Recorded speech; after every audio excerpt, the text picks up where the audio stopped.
He was the king of the invisible set, for his demands could never be met. Once you had finished one task, 7 more he had already asked. He was a savvy business tycoon, and his profits made investors swoon. The more returns from the workers' sweat, the more he stayed out of debt. Now if you walk through the valley of the shadow of death, maybe you won't have to walk it alone.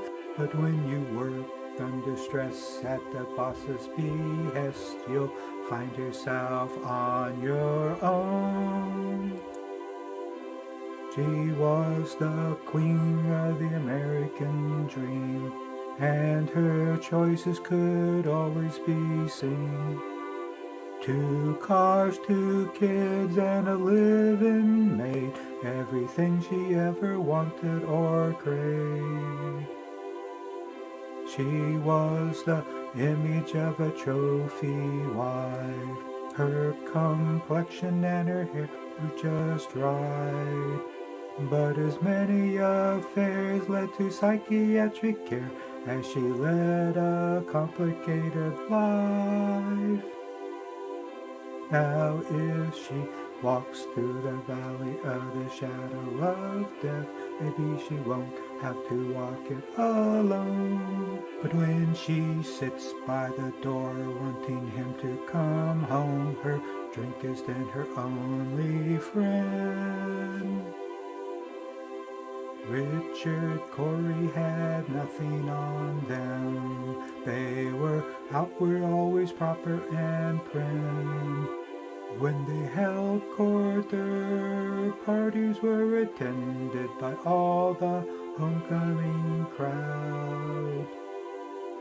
But when the doors were closed at night, the taunting always led to a fight. It never took long for the police to arrive when the shouting became too loud.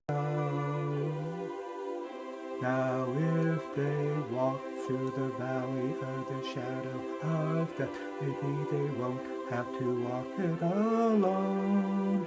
But if they never agree, just like Adam and Eve, they'll never live in Eden again. Well, now the king and the queen are dead. Long live the king and the queen. This story is repeated like some nursery rhyme that chronicles our turbulent times.